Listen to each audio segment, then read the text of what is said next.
I don't know why so many criticize German as being too harsh. Issei's address draws Renee back from death.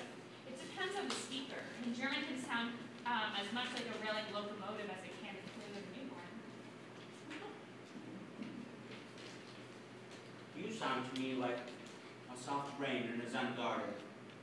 You should read poetry for a living. I hope to teach it.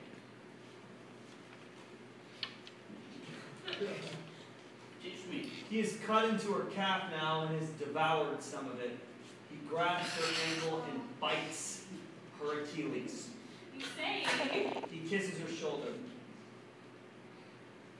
how do I taste? You're delicious.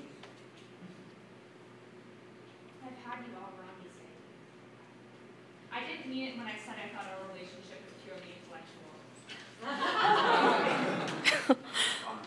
I love the time we had. So fine. I want you to keep me forever. You can have me forever. Issei breaks away from Renee, who resumes lifelessness.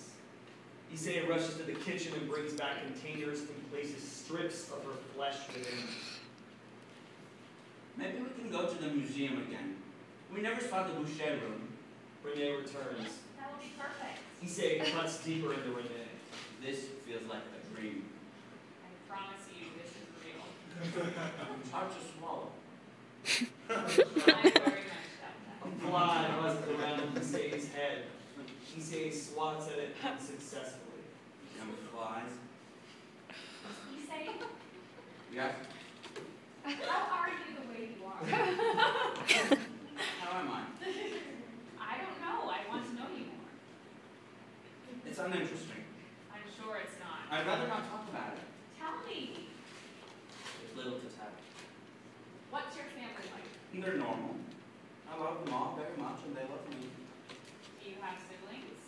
I have a brother. He's older. Do you get along? Very much. We always played together when we were young. Our uncle used to play with us too. He would act like a giant that wanted to eat us up in a stew. I was so small, he always joked how he needed to fatten me up, like the witch in Hansel and Gretel. I loved it. So you've always liked literature then? Yes. I liked fairy tales. But eventually I moved past the Brothers Grimm for great literature. Shakespeare was always a favorite. I was too young to appreciate it, but I always loved Titus Andronicus. You were so young. I was very complicated when I was young because of my love for reading. Being so small already set me apart, and then I always had my nose in books, which only alienated me further. My father sent me to a psychiatrist, and he psychoanalyzed me. I learned a lot about myself that way. I realized that my thoughts never really left those grim fairy tales.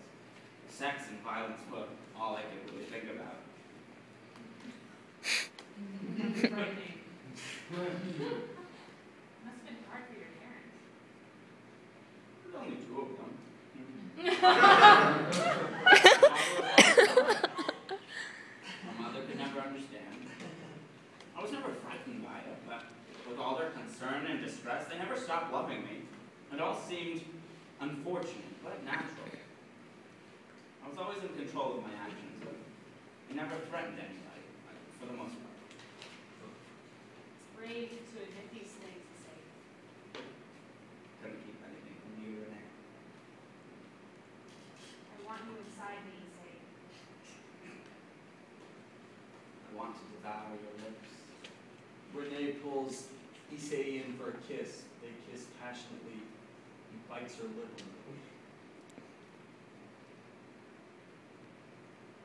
You're everything I've always wanted, Renee. You're the best man I've ever known, you say. Stay right there. Issei picks up and grabs his camera nearby. Renee resumes lifelessness.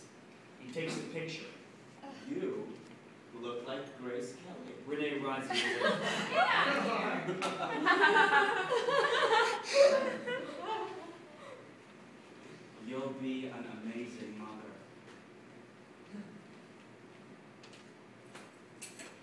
I love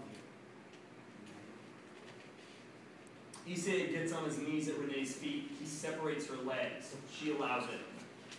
He reaches up her skirt She moans a little. Issei takes his hand away and puts himself on top of her. He undoes his pants. As he enters her, Renee rears her head back and gasps a deep breath. End of play.